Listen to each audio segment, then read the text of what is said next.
This is Back Roads of Illinois server to farmers and ranchers in central Illinois and the Midwest on KSIR in Fort Morgan, Colorado. This is the Markets Club podcast. I'm Cesar Delgado. Crop tour is approaching in the Midwest and central Illinois. However, there is some diseases is on corn with southern rust because of the rain is in the Midwest. Now he's joining us as Brian Grete from Commstock Investment. Also, American crops are looking good and growing season is normal for this summer. But in South America is preparing to planting season in Brazil and Argentina, Paraguay now. They are joining us for today from Advanced Trading is Brian Basting. He is an economist for Advanced Trading and his partner in crime is Cesar Cruz. He is a specialist in Brazilian agriculture. This has been the Markets Club podcast. Crop tour is approaching in the Midwest and central Illinois. However, there is some diseases is on corn with southern rust because of the rain is in the Midwest. Now he's joining us as Brian Grete from Commstock Investment. Hey Brian, how are you? I'm doing well. Thanks for having me. Brian, crop tour is approaching for this month and the corn looking good with normal summer weather. It was not hot or cold. But what is your position on the technicals on this corn crop? Well, from a technical perspective, we had our run up a little bit over a week ago, big price pullback from there. And now we're kind of trying to find our grounds in between there. I think that the flow of money amongst the managed money accounts or funds is going to be critical as we move forward. Fundamentally, I think we're setting up for a decent sized corn crop this year. We'll see what USDA gives us on August 12th for the first estimate, and then kind of start adding and subtracting bushels from there based on how the weather finishes up through the remainder of August and early September. How is the weather premium on the technicals buying? Yeah, so we've seen big swings in money flow coming into and out of not only the corn market, but also soybeans and wheat as well. And so there's a lot of volatile factors that are at play right now. Weather is one of them, and that's the primary focal point for the corn and soybean markets at the moment. But we also have Chinese demand that has come into the marketplace. That's primarily a soybean factor at this point in time, but we could see purchases of other agricultural commodities depending on how everything evolves from a trade perspective. And then obviously you have the geopolitics, not only in the Middle East, but probably more importantly now what's going on in the Black Sea region between Russia and Ukraine. And that's primarily a wheat story at the moment, but if it continues, it could become a story for corn and other grains as well. Beans acre is down on the report from June. So we don't see any trading in China with beans demand. We've seen that Chinese demand for soybeans has picked up here recently. There's been quite a few daily sales to China and also some to unknown destinations, which in all likelihood is China. So, we're working toward that 25 million ton commitment that they made last October for 2026. And so we will see how it all evolves. There's still some loose ends to tie up. The Board of Trade between the two countries, which has been proposed and would seemingly be a mechanism for gauging China's purchases of agricultural goods and other things. That still needs to get done. the current purchases by China are by state-owned firms because they still have 10% tariffs on U.S. ag goods. And so if the U.S. rolls back its tariffs on China tied to fentanyl trade, then we would see China roll back its tariffs as well. So that reciprocal tariff rollback, I think, is critical as we move forward. And then getting the actual purchases in place. And so anything that we're seeing right now on the demand side of things is goodwill purchases. It wouldn't surprise me if we see some goodwill purchases of U.S. corn, maybe wheat and some other feed grains ahead of the proposed meeting between President Trump and Xi Jinping in late September. Are you concerned about the technicals on the beans? No, I'm not. Much like the corn, I think that we've kind of laid out the boundaries, so to speak. We had the big run up into July 24th, and then we pulled back about 80 cents from that level through the overnight high here on Monday, or the overnight low, excuse me, on Monday. And we have that 80-cent range to kind of trade within. And we'll see, I think, fund money come into the long side and press us up toward the top end of that range. We'll see fund money come out and press us toward the bottom end of that range. Probably the breakout from that roughly 80-cent range will determine the next move. And that can be determined by weather, by Chinese demand, by geopolitics, other factors, or a combination of any or all of them. Last Monday, W saw that it was down. What is your position on fundamentals on fats?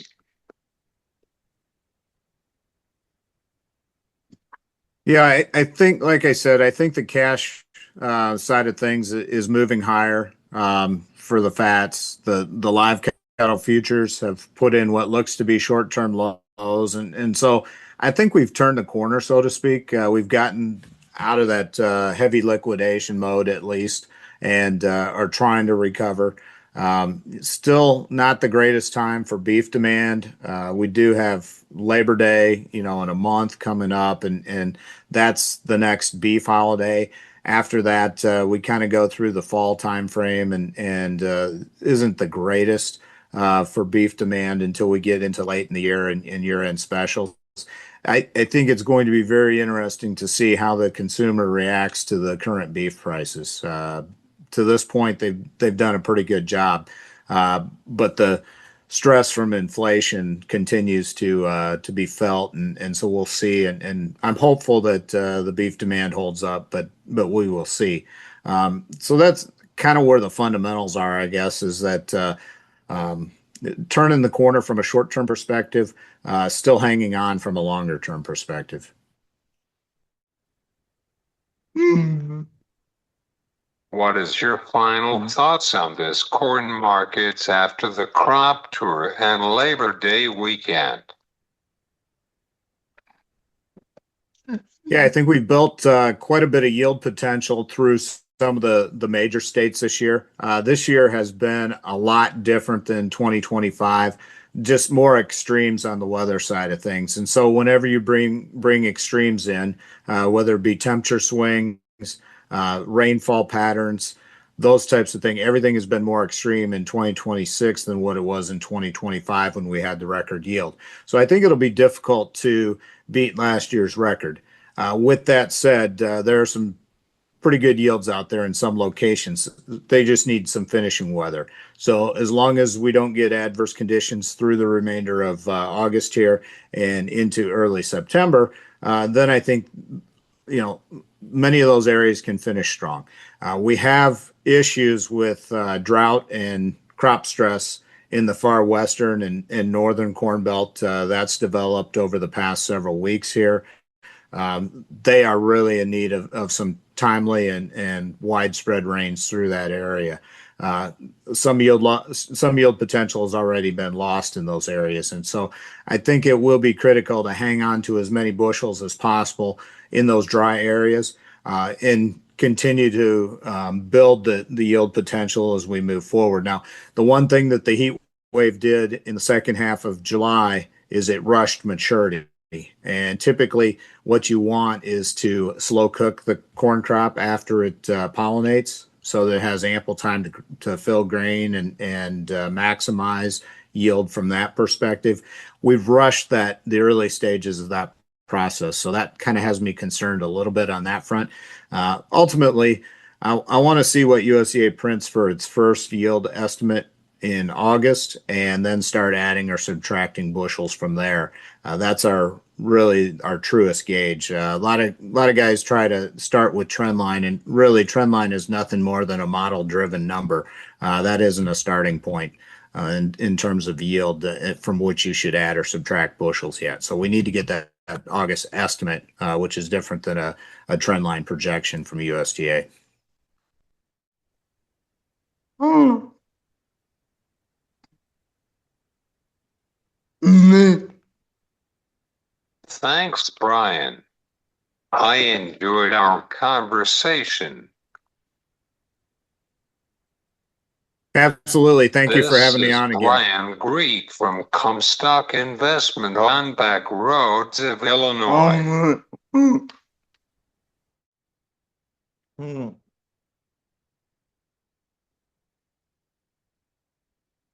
American crops are looking good and growing season is normal for this summer. But in South America is preparing to planting season in Brazil and Argentina, Paraguay now. They are joining us for today from Advanced Trading is Brian Basting. He is an economist for Advanced Trading and his partner in crime is Cesar Cruz. He is a specialist in Brazilian agriculture. Hey, you guys, how is your summer? Summer has been good for me. Having fun with the family. What about you, Brian? Yes, a great summer and just enjoying the more county fair season. We just had our county fair last week and enjoyed that and looking forward to state fair next week. Good to hear that. Did you win in the league? I just enjoyed it. I'm a volunteer at the fair. Caesar and I help with the kids and we just had a good fair. We had one rainy day. It rained all day Saturday, August 1st. Between 2.5 and 3 inches, and we needed it here in Central Illinois, as you know. But yeah, it was good. Other than that, it was very mild, good temperatures, and yeah, good fare. It sounds fun with the kids. You bet. I can't believe that it's August, you guys. Holy cow, that summer been just quick. Caesar, I bet the Brazilians is getting ready to go in the field on September.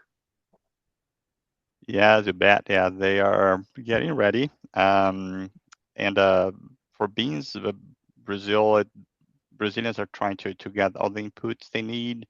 We have some expectations for the next crop year. For corn, some producers they'll likely start, especially in South Brazil, to plant in their summer crop, the first corn crop, mid to late this month.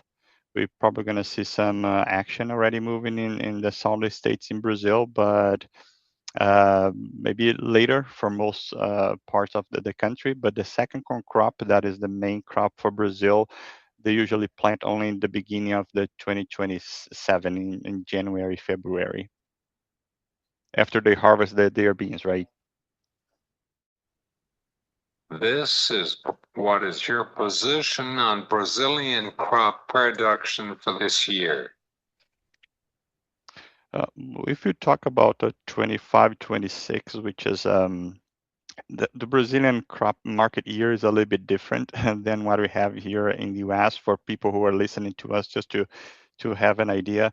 So Brazil market year for beans goes from October through September.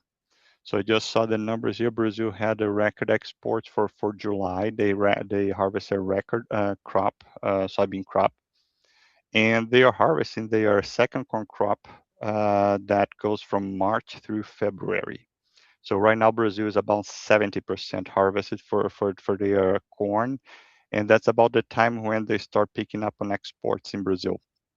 For the next year, when they are going to plant their 26-27 soybean crop starting in October, the USDA calendar, we are expecting to see a record crop for Brazil for beans. Probably we're going to see not a reduction in area, but probably the slowest increase in area over the last decade, probably. And for corn, we're expecting to see another good crop, probably another record crop for Brazil for corn next year, starting in early 2027. All righty, Brian. Crop has some southern rust and nitrogen deficit in the field with the rain back from June and July. We are having a conversation about this private crop tour for next couple weeks ahead. Could we talk about yield trends, high expectations? The 2026 year, Cesar, will go down as one for the record books in the context of variability. We had way too much rain, as you said, back in June. I'm afraid that some yields are going to suffer. For example, Southern Illinois is an example, not necessarily here in Central Illinois, but Southern Illinois had way too much rain, and I'm afraid they're going to see some production declines down there. Other areas, as you said a moment ago, suffered from nitrogen washout, whatever the case may be.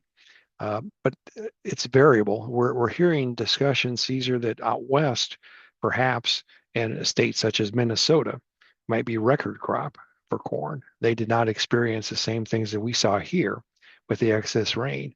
And then you go further west into places like Nebraska and Kansas, was hot and dry this summer. Obviously, it really was bad for the wheat crop, for example, out in Kansas. But back to the point on corn, I think that the USDA first yield estimate next week will be fairly close to the trend yield that we had back in last month, but they've used since May.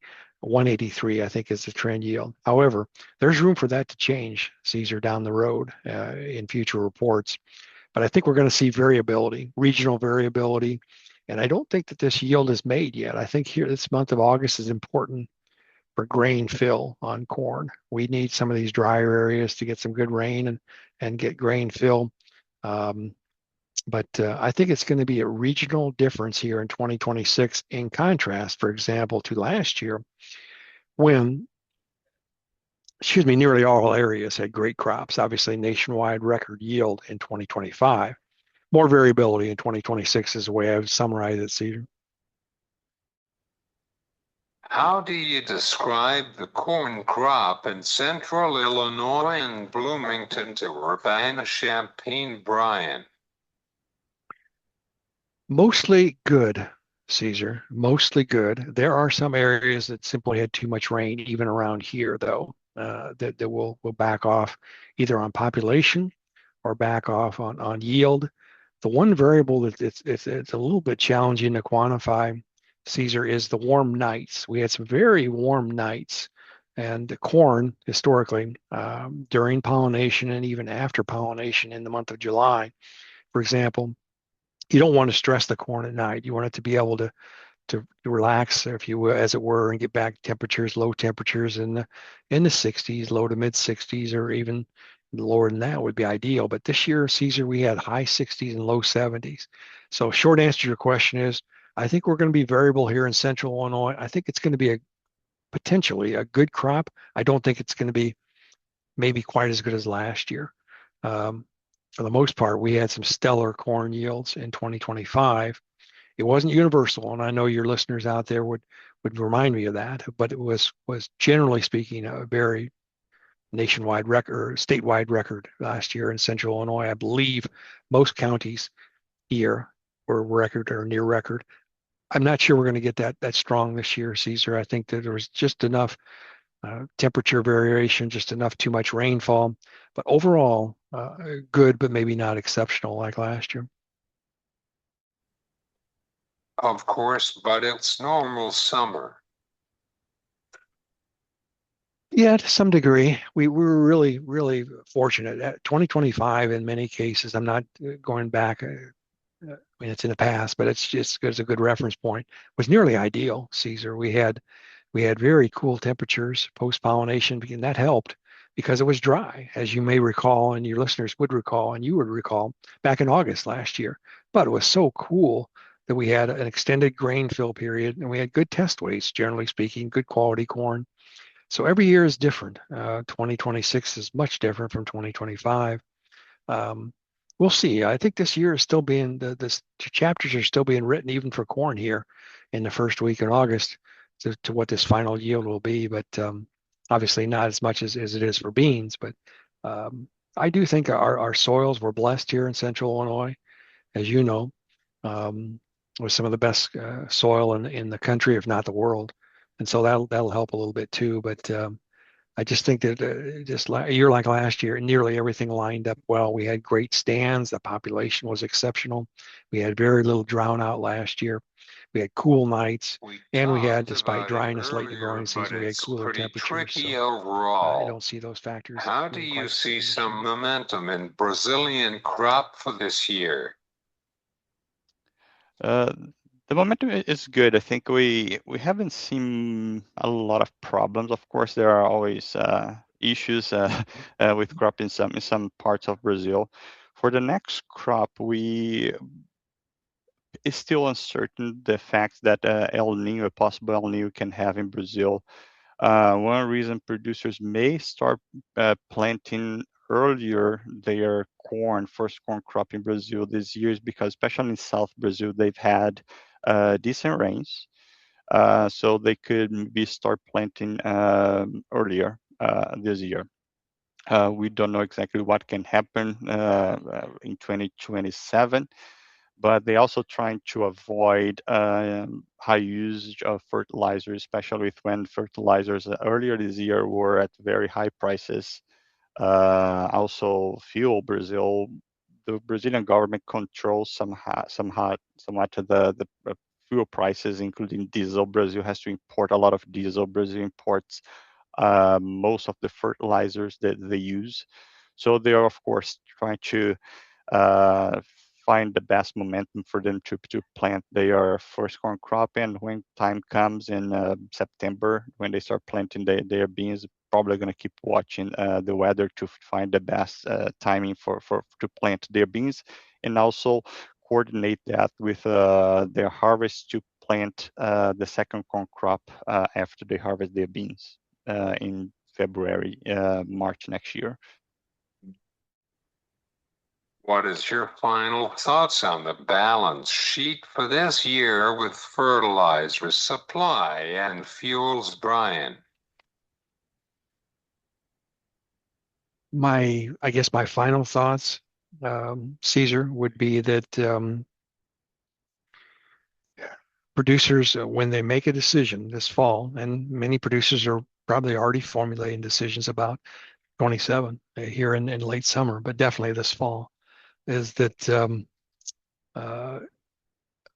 maybe to the degree that they can, provide a little bit more flexibility in some decisions. That sounds easier said than done, but whether it's nitrogen application, for example, for corn in the fall, or what seems to be the trend the last few years, more nitrogen application, urea, whatever the case may be in the spring. Those are things that the balance sheet are. It's hard to get your arms around it because there's so many moving pieces. But I think flexibility might be an avenue to consider because again, it's August the 6th. I don't know. No one knows when the resolution to these conflicts and then more return to stability will be seen. But regrettably, I don't see that happening in the near term here, which makes maybe there probably is a premium in these fertilizer prices at the moment. Again, impossible to quantify that, but I think there probably is, and so that might make it more some type of postponing until the spring, for example. Not that there's an assure that 2027 will be better than it is today. We certainly hope it will be. But the balance sheet, I don't have a great feel for the actual numbers other than to say what Cesar said a moment ago is worth repeating. The transportation availability of those needed inputs, whether those ships are heading to South America, specifically Brazil, or whether those ships are heading, or whether whatever it's coming to the U.S. Are uncertain. It's and that makes it. We saw what happened this spring. Caesar, as you know, we saw the price skyrocket briefly, fortunately, whether it was diesel fuel or fertilizer, but it's come back down. But I short answer to your question, Caesar, I think is just to say that the balance sheet is going to be in flux, and producers are going to have to be flexible as possible and bring it back to the marketing profitability of the operation. You really want to look at opportunities to start locking in some 2027 prices. Maybe if you start to see the best example, it's not corn or beans, but the best example I could give for 2027, Caesar, would be the wheat market. When we saw the wheat market skyrocket here recently with the July futures for next year. I know there's not a lot of wheat in central Illinois, but it did go over $7 a bushel. If something were to happen, I certainly not predicting this and hope it doesn't happen from the standpoint of further geopolitical disruptions, but the price of, let's say, 2027 December corn goes to 550 or something like that. Producers got to be on their toes, but I'm kind of going off question here, but I'll finish my thought and just say that I think the fertilizer situation, Caesar, is going to be extremely in flux, fluid situation. How about you, Caesar, on this planting season in Brazil? Do you have some final thoughts on that? I do. I have some thoughts. I think it's going to be, well, weather permitting, I think is going to be potentially another big year for Brazil, especially. Argentina, they swing between good and bad years sometimes, but I think it's going to still remain a big player, especially in the corn market, Argentina. For Brazil, I'd say they have the same challenge that Brian just described here a moment ago, that high costs for the coming crop year will be challenging for Brazil. And the additional challenge that producers in South America are going to have is weather, right? We are talking about the potential El Nino that could affect yields in both countries. So we'll see what they start doing. It's very sensitive time for them to decide how much and when to plant, especially in Brazil.